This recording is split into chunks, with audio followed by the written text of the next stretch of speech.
बोलो श्री प्राणनाथ प्यारे की जय। बोलो श्री सतगुरु महाराज की जय। वंदो सतगुरु चरण को, करूं प्रेम प्रणाम। अशुभ हरन मंगल करन, श्री देव चंद्र जी नाम। श्री प्राणनाथ निज मूलपति, श्री मेहराज सुनाम। तेज कुंवर श्यामा जुगल को, पल पल करूं प्रणाम। पिया जी को पल पल करूं प्रणाम। हे मेरे प्राणनाथ जी, हे सच्चिदानंद, हे आनंद के सागर, हे मेरे धाम के धनी, ये आपकी अंगना आपके चरणों में बैठी हुई है उस मूल मिलावे में, और आपको देख रही है, और आप ही इन नज़रों को इस दुनिया में लाए हो आत्म रूप में। अब इस आत्म को, जहाँ के तो आत्म भूल गई सब कुछ, अपने घर की बातें सब, अब आप हमें इस वाणी के द्वारा हमें जागृत कर रहे हो, जागृत बुद्धि दे रहे हो, और हमें अपनी आत्मा को याद करा रहे हो। तुम कौन हो, कहाँ से आई हो।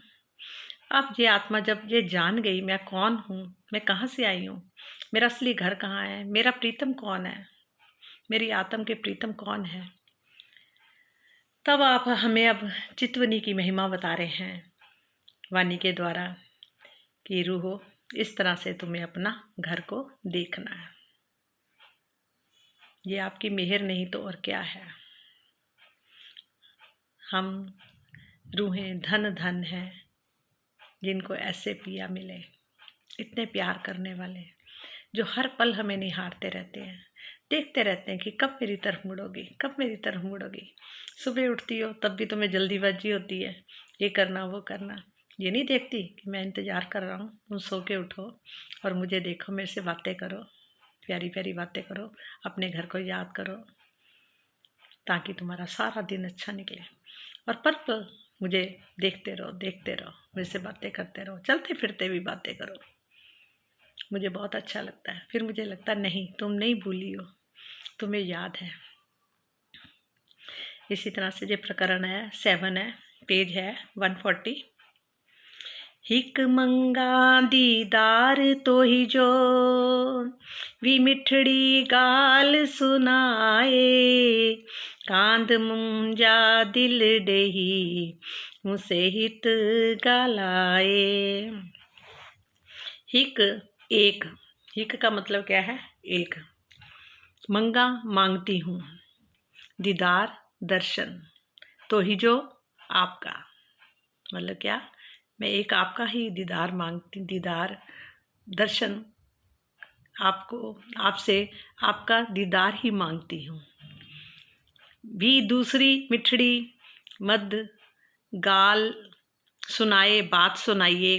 कांध प्रीतम मुंजी मेरे को, दिल दिल देही देकर, मुँह से मुझसे हित जहाँ हो गलाए बातें कीजिए। हे प्रीतम, एक तो मैं आपका दर्शन चाहती हूँ। ये हम सब सुंदर साथ की इस टाइम पुकार है कि एक तो मैं आपका दर्शन करना चाहती हूँ, मेरी दूसरी इच्छा ये है कि मैं आप मुझे मीठी मीठी बातें सुनाइए। दूसरी क्या है, आप मुझे मीठी मीठी बातें सुनाइए। इसके अतिरिक्त मेरी ये भी चाहना है कि आप इसी संसार में मुझे अपना दिल देकर प्रेम भरी बातें कीजिए। इसके अतिरिक्त मेरी ये भी चाहना है कि आप इसी संसार में मुझे अपना दिल देकर, क्या, मुझे अपना दिल देकर प्रेम भरी बातें कीजिए। एक तो कहा कि मेरी पहली अभिलाषा क्या है कि मैं आपका दर्शन करना चाहती हूँ हे प्रीतम, और मेरी दूसरी इच्छा ये है कि आप मुझे मीठी मीठी बातें सुनाइए। इसके अतिरिक्त मेरी ये भी इच्छा है कि इसी संसार में मुझे अपना दिल देकर प्रेम भरी बातें कीजिए। अब आया है प्रकरण 8। पट अरस जीम जो मुराई की उघाड़े जे मुँह कोठिए लिंकंदी त आऊ को नार चालिके। पट पर्दा, अजीम जो परम धाम का, और मुराई मूल से, मूल कौन है? हमारे प्रीतम। कि क्यों उघाड़े खोला, जेमू जो मुझको, कोठिए बुलायो, लिकंदी छिपती, त आऊं तो मैं, को क्यों ना नहीं, अंजा आऊं लिके छिपके। छिपके। आपने परम धाम के दरवाजे प्रारंभ से ही क्यों खोल रखा है? यदि आप मुझे छिपकर बुलाते हैं तो मैं छिपकर अकेले क्यों नहीं आऊं? क्या बोला? आपने परम धाम के दरवाजे प्रारंभ से ही क्यों खोल रखे हैं? खोल रखा है। यदि आप मुझे छिपकर बुलाते हो तो मैं छिपकर अकेले क्यों नहीं आऊं? तो फिर मैं अकेले क्यों ना आऊं? भावार्थ क्या है? सतगुरु धनी श्री देवचंद्र जी सबको परम धाम के 25 पक्षों एवं जुगल स्वरूप की शोभा श्रृंगार का वर्णन सुनाया करते थे। कौन सुनाते थे? जब देवचंद्र जी के अंदर श्यामा जी की रूह थी तो उनको मतलब कि क्या होता था, देवचंद्र जी जो थे वो सबको, सभी को जो उनके आसपास बैठते थे, परम धाम के 25 पक्षों एवं जुगल स्वरूप की शोभा का श्रृंगार का वर्णन सुनाया करते थे, ताकि उसको दिल में बसाकर सुंदर साथ जागृत हो सके। मतलब कि अपने प्रीतम को अपने दिल में बिठाकर बसाकर सुंदर साथ जागृत हो सके। श्री मुखवाणी एवं बी सा में ये प्रसंग, मतलब बीसा बीतक साहिब में ये प्रसंग इस प्रकार है। ये सम शोभा देखो निज नजर, अपना बतन निज घर, धनी कहे कहे चित चढ़ाई, पर नैनो अंजुना दिखाई।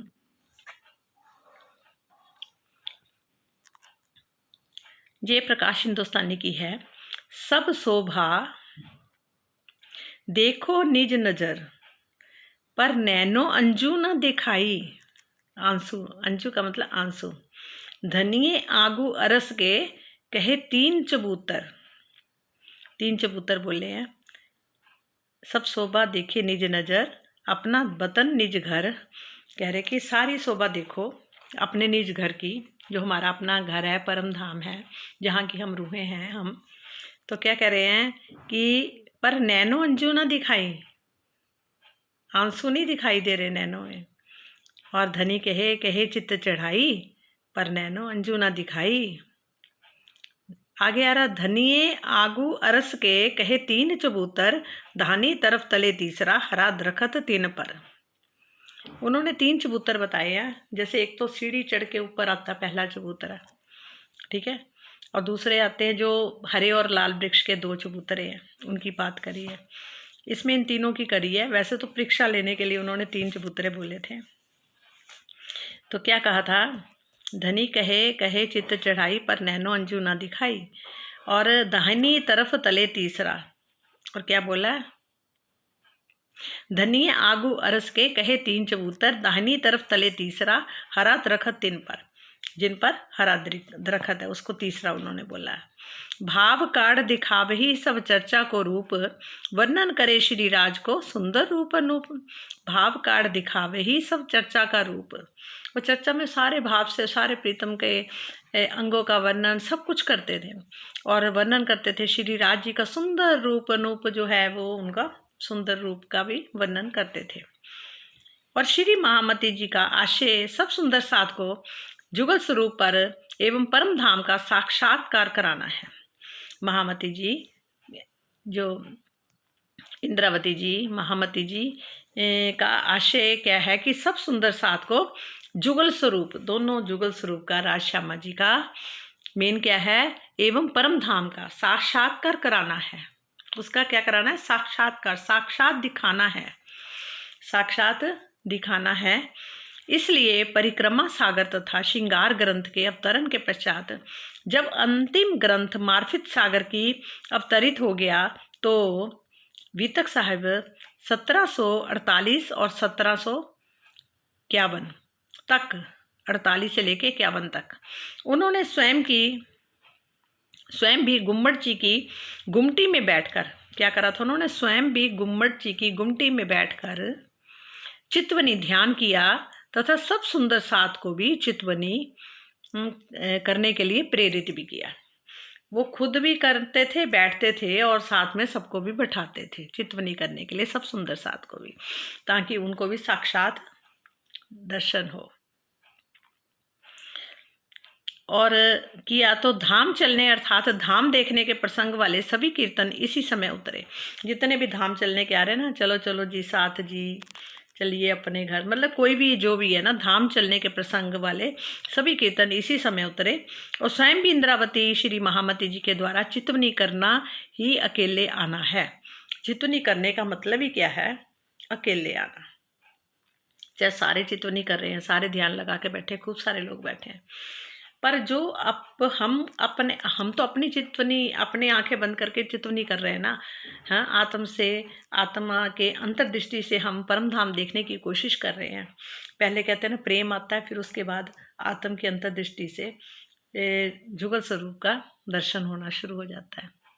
तब वो होता है राज्य की मेर से ही है, और राज्य का दर्शन होता है और 25 पक्ष भी दिखाई देते हैं, और सुंदर साथ सब जितने भी वो होते हैं सब बैठे दिखाई देते हैं। मूल मिलावा, राजश्यामा जी, प्यारे प्यारे सुंदर सुंदर सब दिखाई देते हैं, सारे दृश्य दिखाई देते हैं। फिर किन को दिखाई देते थे? जो उन्होंने बताया कि 1748 से लेके 1751 तक उन्होंने स्वयं भी गुम्मट जी की गुमटी में बैठकर चितवनी ध्यान किया तथा सब सुंदर साथ को भी चितवनी करने के लिए प्रेरित किया।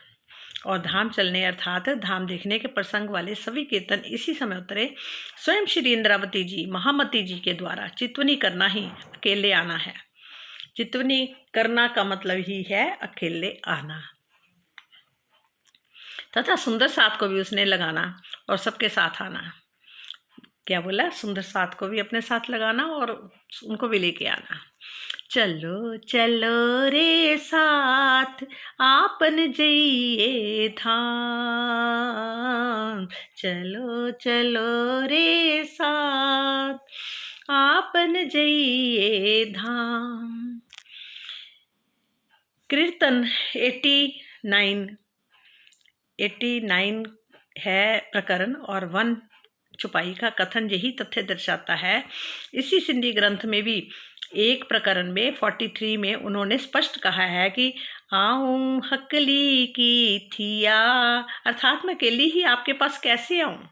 क्या बोला? मैं आपके पास अकेली ही कैसे आऊं। प्रकरण 9।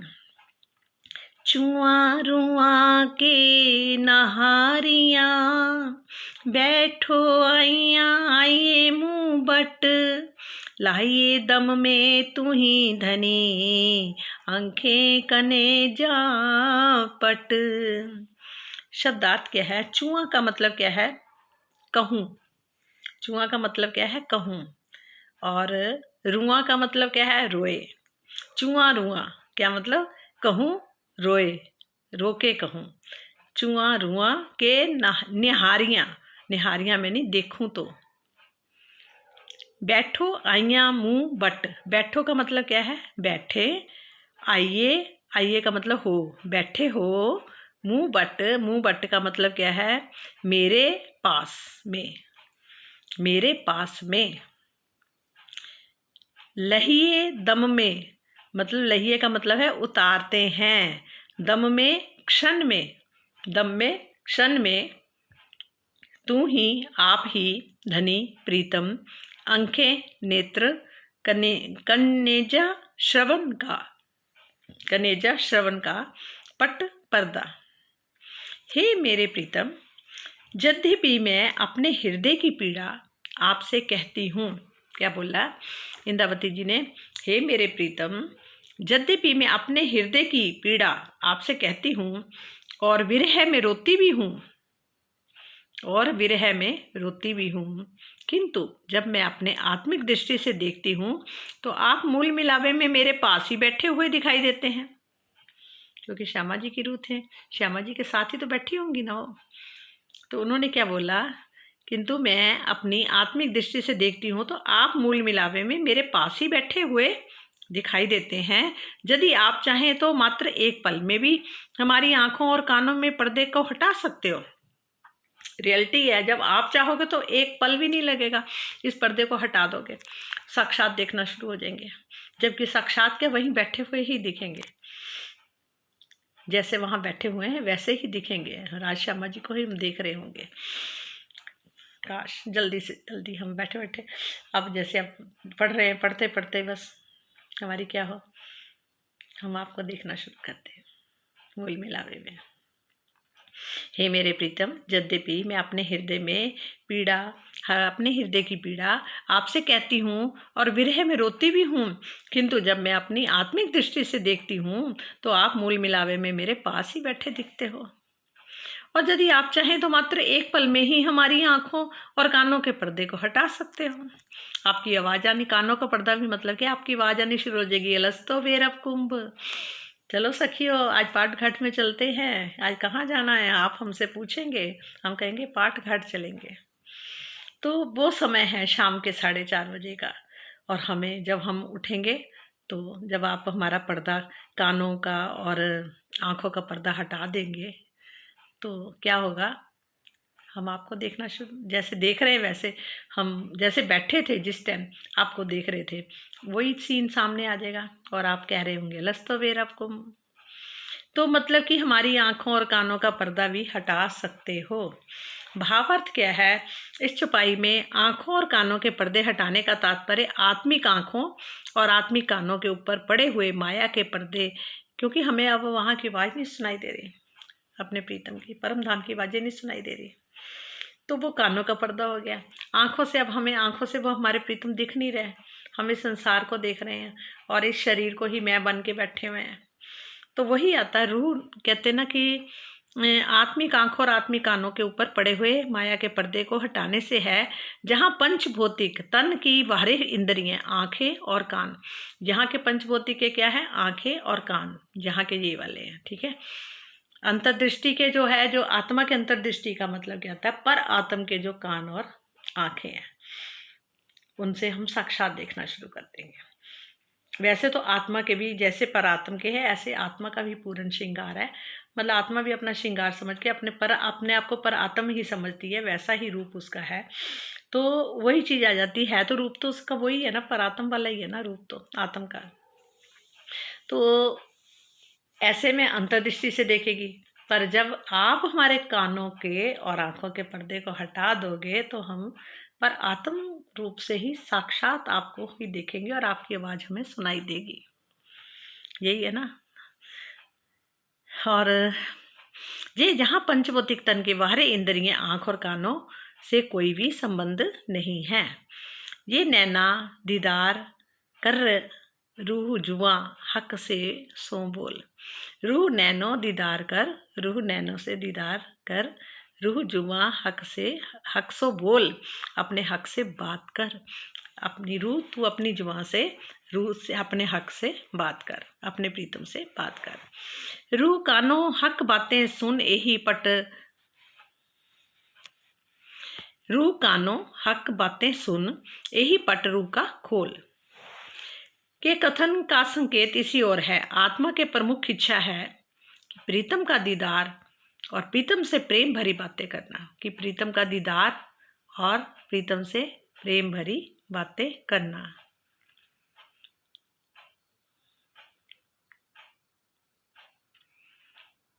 आत्मिक कानों के कह रहे हैं ना, प्रीतम से अक्षरातीत के प्रत्यक्ष रूप के सामने बैठे हुए देखती है। मतलब कि आत्मिक आंखों और आत्मिक कानों के ऊपर पड़े हुए माया के पर्दे को हटाते ही क्या होगा, सुरता जो होगी, आत्म दृष्टि होगी, वो उसको क्या लगेगा कि वो मूल मिलावे में पहुंच जाती है और प्रीतम अक्षरातीत से प्रत्यक्ष रूप में सामने बैठे हुए देखती है। वो अंतर्दृष्टि से भी जाएगी तो उसको प्रीतम सामने दिखाई देंगे, राज शर्मा जी बैठे दिखाई देंगे। प्रकरण आया 10। कहीं आशिक हेड़ी न करे, कांद कांठीदा पाही रहे, सुख छड़े बका धनिया जा, दुख कुफर में पए। कड़ी आशिक हेड़ी ना करे, कड़ी का मतलब है कभी भी। आशिक, आशिक किसको बोलते हैं? प्रेमी को। हेड़ी ना करे मतलब ऐसा नहीं करता है, ऐसा नहीं करता है कि कहीं आशिक हेड़ी ना करे। धनी की आशिक आत्मा जो है ऐसा कभी कर ही नहीं सकती कि क्या प्रीतम बुलाए और वह ना जाए, पीछे रहे। वह धनी के अखंड सुखों को छोड़कर इस दुखमयी संसार में नहीं रह सकती। सुख छड़े बका धनिय जा, दुख दुख कुफर में पए। क्या मतलब कि धनी की जो आशिक कौन है? आत्मा। और ऐसा कभी भी नहीं कर सकती कि प्रीतम बुलाए और वह ना जाए, कि हमारे प्रीतम हमें बुलाए और हम ना जाएं, पीछे रहे। वह धनी के खंड सुखों को छोड़कर, जो आत्मा है वह धनी के खंड सुखों को छोड़कर इस दुखमय संसार में नहीं रह सकती। आत्मा इस संसार दुखमय संसार में नहीं रह सकती। क्यों? उसके धनी के सुख जो है अखंड सुख है, उनको छोड़कर वो इस दुखमय संसार के चाहे कितने यहाँ के सुख हों उसमें भी रहना उसको पसंद नहीं है। कहते ना, चाहे कोई इंद्र देवता अपना पद भी दे दे, कोई कहे जा तू विष्णु ही बन जा, जा शिव ही हो जा, तो वो उसको वो भी नहीं पसंद, क्योंकि आत्मा को अपना अखंड सुख, प्रीतम के अखंड सुख ही अच्छे लगते हैं। वो उनकी दुल्हनियाँ ही हैं और दुल्हनियाँ ही रहेंगी। और परात्म में वहदत होने के कारण सबकी जागृति एक साथ ही होनी है। मतलब होनी तो सबकी एक साथ ही जागृति है। कैसे? जैसे परात्म की जागनी जो है, जितनी भी सबकी सखियों के वहाँ बैठी हैं, उन सब के जो परात्म के शरीर हैं, जो मूल तन है उनके, मतलब कि शरीर हैं, वो जागनी तो उनकी सबकी इकट्ठी होगी। एक शरीर नहीं उठेगा, सब इकट्ठे ही उठेंगे। सिर्फ आत्म रूप से वो अपनी अंतर्दृष्टि से सब कुछ देख सकती है। अपने प्रीतम को भी देख सकती है, अपने स्वरूप को भी देख सकती है और 25 पक्षों में भी घूम सकती है। आत्म स्वरूप में आत्म की अंतर्दृष्टि से ही देख सकती है। और जो पर आत्म है, वो सबके जो पर आत्म के शरीर हैं वो सारे एक साथ ही उठेंगे। वो पहले आगे पीछे एक एक एक करके नहीं उठेगा। और धनी के बुलाने पर परम धाम का मतलब इस प्रकार, इस चौपाई में धनी के बुलाने पर परम धाम जाने का तात्पर्य क्या है? तारतम वाणी को आत्मसात करके, किसको? तारतम वाणी को आत्मसात करके प्रेम में चितवनी द्वारा संसार से परे हो जाना और अपने धाम हृदय में परम धाम एवं जुगल स्वरूप को बसा लेना। क्या है? तात्पर्य वाणी, तारतम वाणी का आत्मसात करके प्रेममयी चितवनी द्वारा, हमें प्रेममयी चितवनी द्वारा संसार से परे हो जाना है और अपने धाम हृदय में परम धाम के जुगल स्वरूप को बसा लेना है। हमें अपने परम धाम में मतलब अपने जुगल स्वरूप को अपने हृदय में बसा लेना है।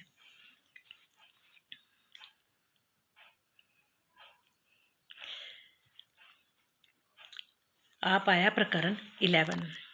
अरस दिल मोमिन जो, जे पसे अरस मोमिन, चाहिए कोठियाँ के अरस में, ततो पैरो न्याहाए तन। अरस दिल मोमिन जो, जो को मतलब क्या है? का।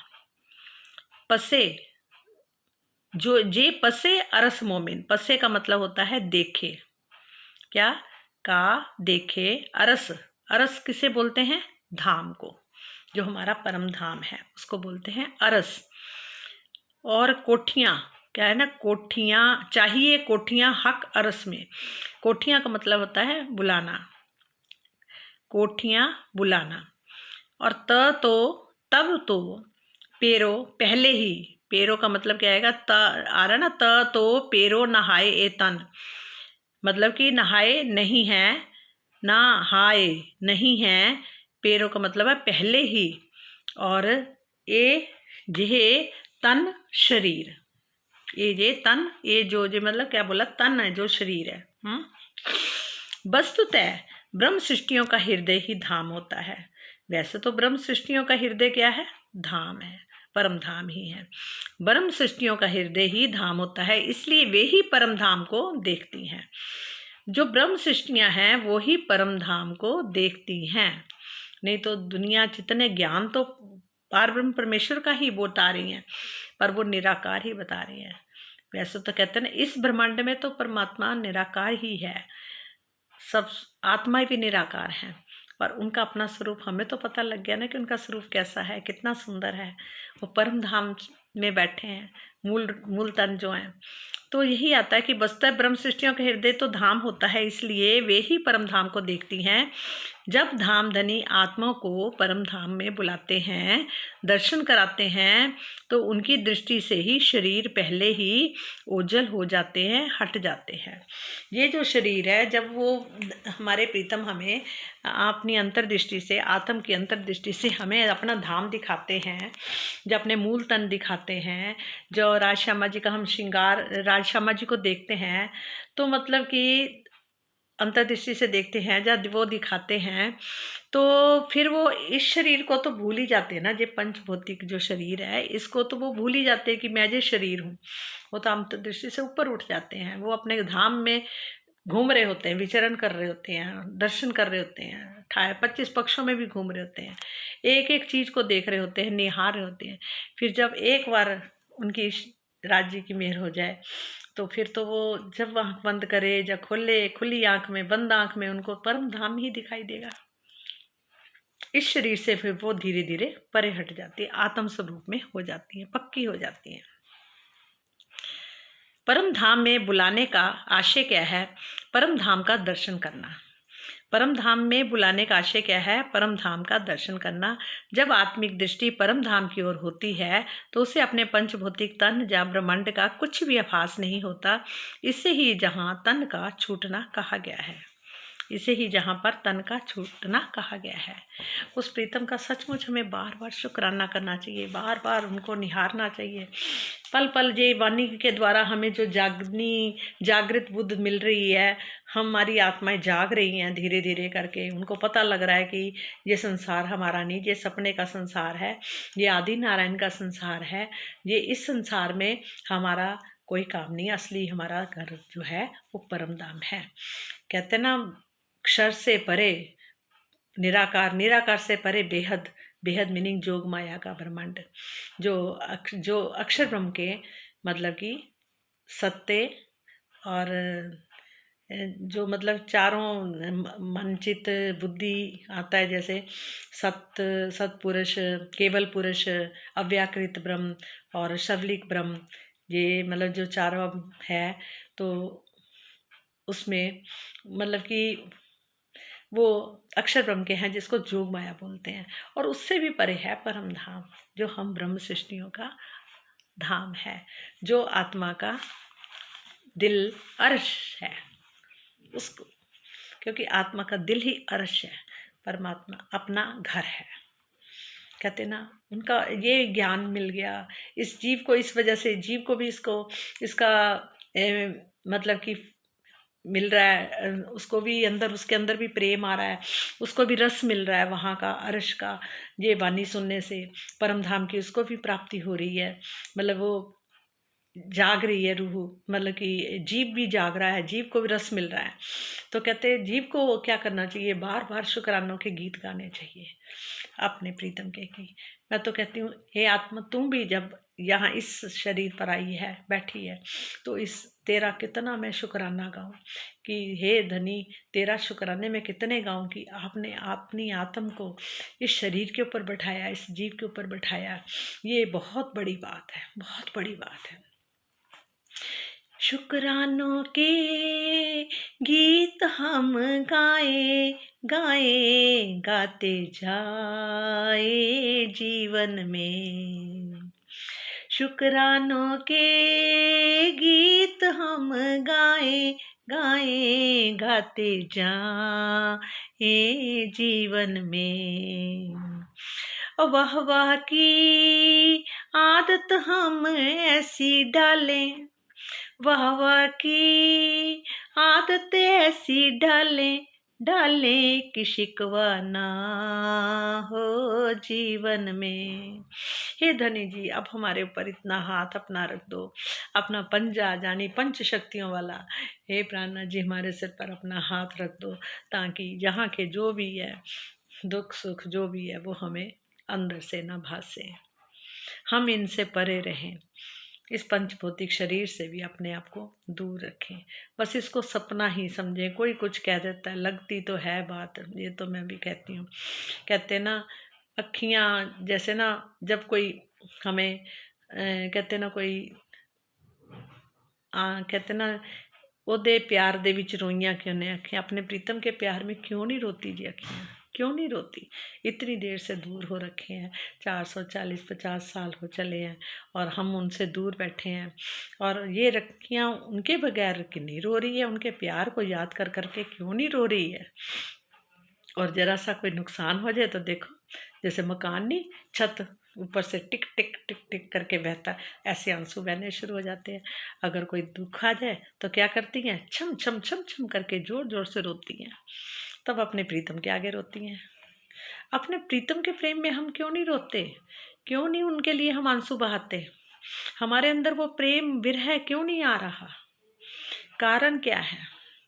क्योंकि हम माया में बार बार क्यों फंस जाते हैं, क्यों इनसे ठोकरें भी खाते हैं फिर भी इनमें फंसते हैं। ये राज जी बार बार ऐसी ऐसी ठोकर दिलवा देते हैं, किसी के मुख से कुछ कहलवा देते हैं, कुछ कहलवा देते हैं। पता है कि ये सब कुछ आप ही करवा रहे हो, और प्रेम भी करवाते हो, सब कुछ करवाते हो।